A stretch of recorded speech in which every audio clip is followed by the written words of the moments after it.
Hello and welcome back to another video. Today we're going to be doing our Senate predictions for the month of June 2022 ahead of this fall's midterm election. So we've already done our governor's prediction for the month of June. I'll leave a link to that video at the end of this one.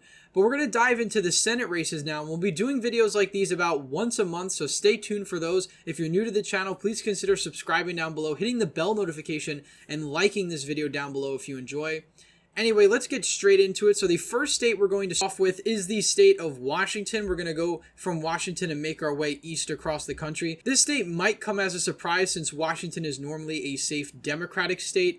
But given the midterm environment we're expected to see, as well as the surprisingly close polling in this Senate race, it's definitely not safe in my opinion. In fact, the latest poll, which again is a Trafalgar poll, most of the polls we have are partisan polls, but Patty Murray, a Democratic incumbent senator who's been senator from Washington State since the early 1990s, is only 5 points ahead Tiffany Smiley, the Republican nominee. So really shocking result coming out of Washington, especially considering this state shouldn't really be that competitive.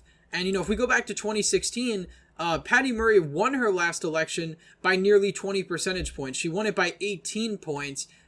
Despite Hillary Clinton only winning the state by about 13, 14 points in the presidential election. Now, part of that was due to third-party voting, but also because of Hillary Clinton's unpopularity. But Patty Murray has been around for quite some time, and it's starting to show voters.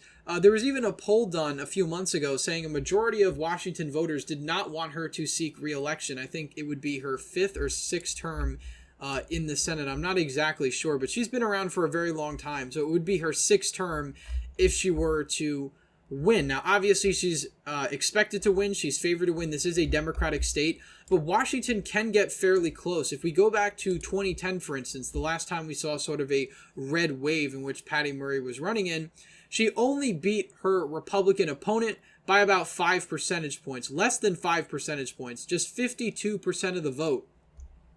Now, I'm not saying it will be that close this time around, but I'm going to categorize as Washington as likely Democratic for the time being. Since Tiffany Smiley is running a pretty smart campaign in a state like Washington, you have the red wave environment, and Patty Murray has been around for a very long time, and there's a large record to attack her on. So I think it's going to be likely Democratic as of right now, but I wouldn't be surprised if we have to move the categorization perhaps to lean in the future if the polls do narrow up. But again, I want to see more objective polls before I do something like that. Moving on down to the state of Nevada. Nevada is a state that's been trending further and further right since 2010.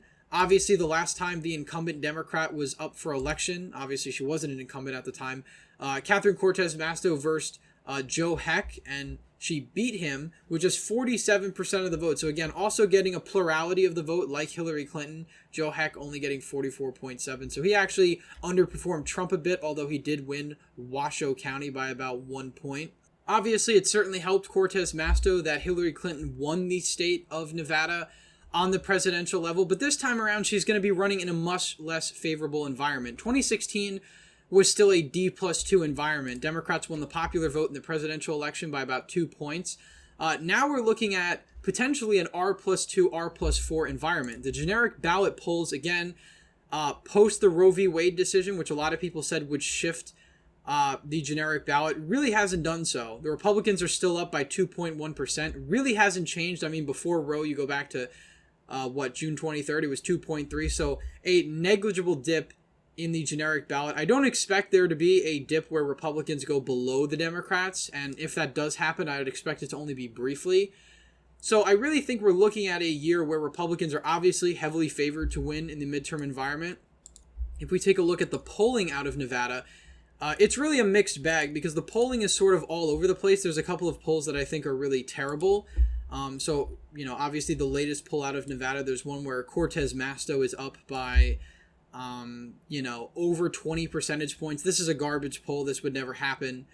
Even in a blue wave landslide, you would never see Cortez Masto win by 20 points in a state like Nevada. So obviously I would throw that out the window, but in the overall aggregate, she's up by about 4 points. Now, there's some polls again that are kind of questionable. Again, OH Predictive Insights, where she's up by 8 points. Don't necessarily see that being the case, but of course there's also equally unreliable polls. I don't think Laxalt is beating Cortez Masto by 7 either. So ultimately, I stand by my previous Senate prediction so far. I think Laxalt is favored to flip the seat by a lean margin. I think he'll flip it by about 3 points. I could see this being a 50 to 47 type race or a 51 to 48 type race in 2022. So I do expect Laxalt to win here in Nevada. I think the national environment is going to help a lot. And also the fact that Cortez Masto's approval rating isn't really that great for a senator that's running for re-election in a tough environment. So ultimately, I think she loses this time around. In her last election, she really wasn't a strong candidate. She only won by about 2 points or so. So I think ultimately she'll go on to defeat in November. Moving on down to Arizona, Mark Kelly is in a better position, interestingly enough, than Cortez Masto, despite Arizona being a redder state than Nevada. If we take a look at the general election polling here, he's doing quite well. Now, some of these polls, again, blueprint polling, I don't really trust those polls. Obviously, Data for Progress is a bit more reliable, but the likely nominee, Blake Masters, isn't polling too well against Mark Kelly. But we really don't have any recent reliable polling for this Senate race. So as of right now, I can't really make a solid, reliable prediction based on polling. I'm going to have to go more based on the national environment. I think the national environment will carry the Republican, whoever that Republican is, over the top here in Arizona, but I do actually think it will be closer than the state of Nevada, and that might be a bold prediction, but considering that Nevada is trending more to the right while Arizona is trending more to the left, I think it's very likely to happen. But given the national environment, I think Mark Kelly will lose no matter who the Republican nominee is at this point in time. Moving on over to Colorado, this might be a really interesting state. Now, given the primary results we saw for the Republicans, because Republicans actually chose an electable Republican in a blue state like Colorado. You know, many people thought Colorado was lost for the GOP when Joe Biden won the state by about 13.5 percentage points. And I'm not saying that Democrats are going to lose in the state of Colorado, but I think it's going to be a much closer race than the polls will indicate. Michael Bennet is a candidate who really benefited from running against an extreme Republican back in 2010. He ran against Ken Buck, who essentially, if Ken Buck was running this time around, would probably lose by a colossal margin. But he was basically pro-life with no exceptions. He was very much to the right. He was a Tea Party conservative, even to the right of some of the Tea Party conservatives. And he ultimately lost despite the national environment going against the Democrats. So Michael Bennet won this race. Obviously, in 2016, he won again. He really didn't have a great opponent in Darrell Glenn. Also, the fact that Hillary Clinton won the state of Colorado certainly boosted him up as well. And he overperformed her, too. But in 2022, he's not going to benefit from those positive scenarios. This is going to be a rough environment for Democrats. And Democrats know this, which is why they propped up the more extreme right candidate in the Republican primary, Ron Hanks. It was ultimately unsuccessful. Joe O'Dea won the primary. Now, Joe O'Dea is running a smart campaign. He's not running as a, anti-abortion candidate with no exceptions. He's not running on some of the more, the election integrity issue that much. He's running on issues that I think will win in a state like Colorado, which is a blue state in a tough environment. But ultimately, I still think he falls short. I still think Michael Bennet has the advantage, but I wouldn't sleep on the state of Colorado. I expect it to be a lot closer than people expect, and that might be another bold prediction in this video, but I do think that Michael Bennet isn't really necessarily the strongest incumbent, and I think Joe O'Dea is a strong challenger and will prove to be a strong challenger and is a good fit for Colorado. Moving on over to the state of Wisconsin, Ron Johnson, the incumbent senator running for a third term, I think is in a pretty good position to win re-election. Wisconsin was one of the closest states back in the 2020 election. Joe Biden won the state by 0.6%. Ron Johnson is favored in a lot of the polling metrics. I think he easily wins this race by about 5 points or so. Originally, I said 3 to 4, but I think at this point, he's going to beat whoever the Democratic nominee is by about 5 points. Obviously, if he gets to the 6-point margin, it changes to likely. I'm not ready to make that categorization yet, but I think Ron Johnson is in a strong position to win re-election. His likely Democratic challenger, Mandela Barnes, is only polling 2 points ahead of him. The only other poll we have back from 2021, which is a Democratic leaning poll, has them tied. I ultimately think Ron Johnson will win at the end of the day. He's always been underestimated in the polls. We could just go back to 2016, for instance, when he was running against Russ Feingold. If we look at the polls there, Ron Johnson was down for most of the election season, in some cases by large amounts. And at the end of the day, for some reason, SurveyMonkey was more reliable than any of these other polls. he ended up winning the state of Wisconsin by about 3 points. So Ron Johnson really is underestimated, I think, in polling. And I think, if he's ahead 2 or 3, expected to be 5 or 6 even. So I think Ron Johnson will win re-election. It will be a competitive race because it's Wisconsin, but I don't really think the Democrats have a large chance of flipping this seat. Moving on over to the state of Ohio, J.D. Vance is the Republican nominee in Ohio. Tim Ryan, the Democratic nominee. I think Tim Ryan, if he was running in 2018 or in a better year for Democrats, would have a much better shot at winning this seat.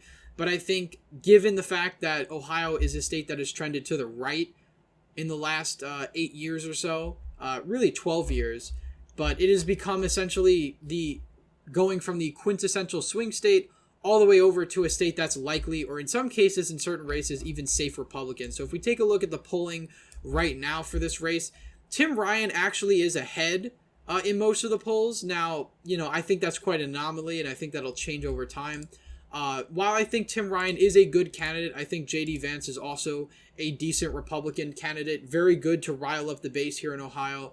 So I think ultimately he ends up winning by about 8 to 10 points. I lean more towards the 10-point margin given the midterm environment we're expected to see, and the fact that the governor's race will probably have down ballot implications, with Mike DeWine probably winning that race by about 20 points or so.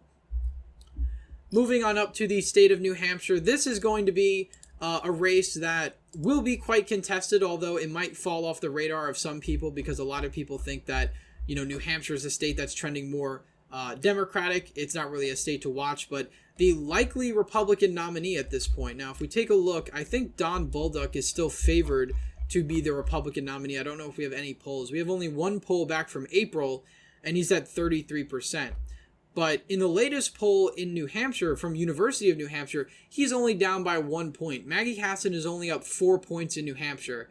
Now, New Hampshire is a Democratic-leaning state. It used to be a much more purple state. In recent years, it's trended more to the left.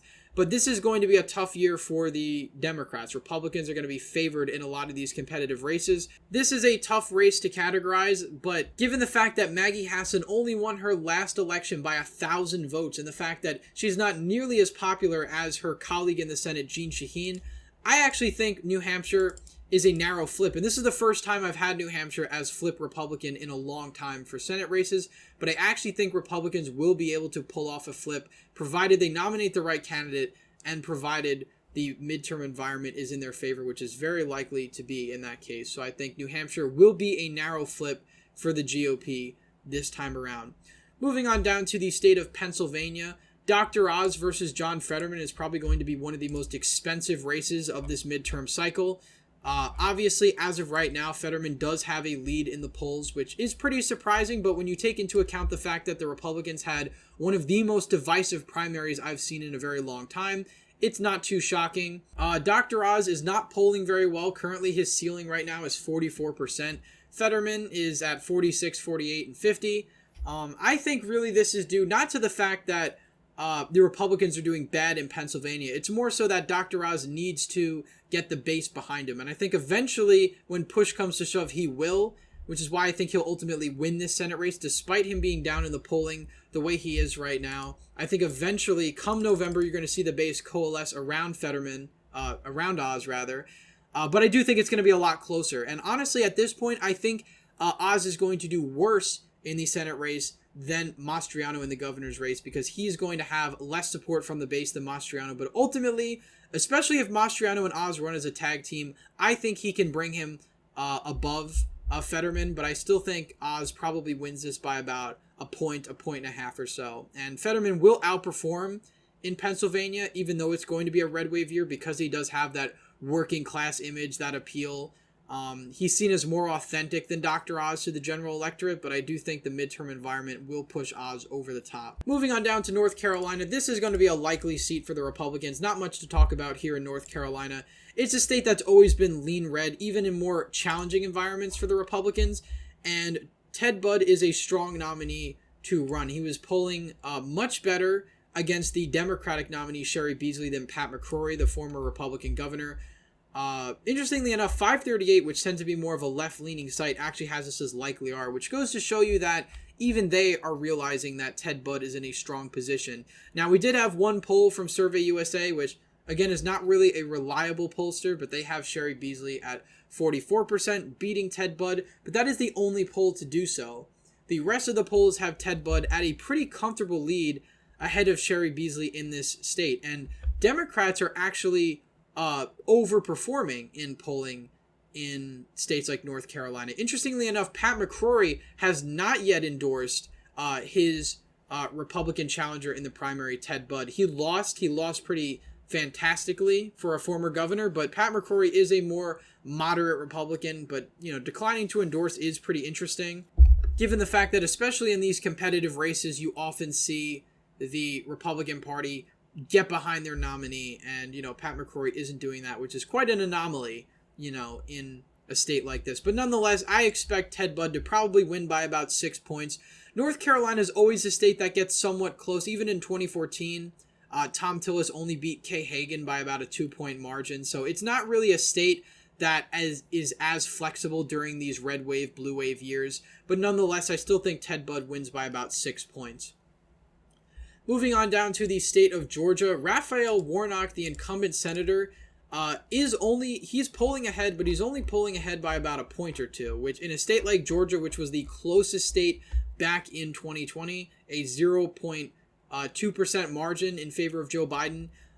These polling numbers are not really good news for Raphael Warnock. Now, there's a latest poll which has him up by 10. I obviously don't buy that. It's a Quinnipiac poll, not really a reliable polling company. Also, it surveys registered voters and not likely voters. When you look at likely voters, you get more reliable data points. I think Herschel Walker does win this race, but I think he only wins it by a tilt margin. I don't think he's necessarily the strongest candidate. He does have Trump's support, and he does have wide name recognition around the state. But in terms of a policy-oriented candidate, I think Walker makes a lot of gaffes. I don't think he's necessarily the strongest candidate, but he would be a very Trumpian candidate if he got into office. So I ultimately think this is going to be a tilt margin for the Republicans.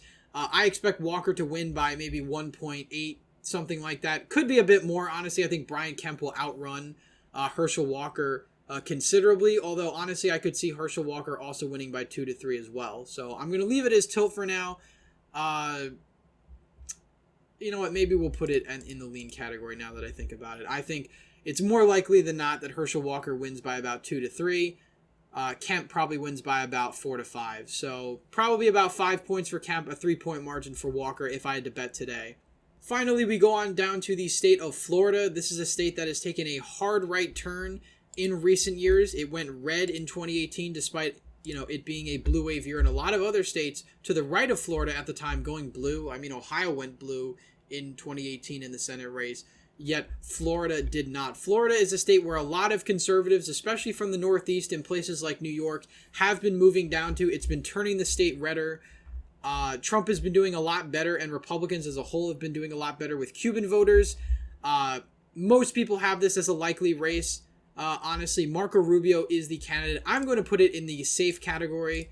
I think ultimately Marco Rubio wins this by about 12 points or higher. So really not a whole lot to talk about here. DeSantis is probably going to win by about 10 points. I could see Rubio outrunning him by about 2 to 3, maybe 12 to 13 points. But this race won't really be remotely competitive whatsoever.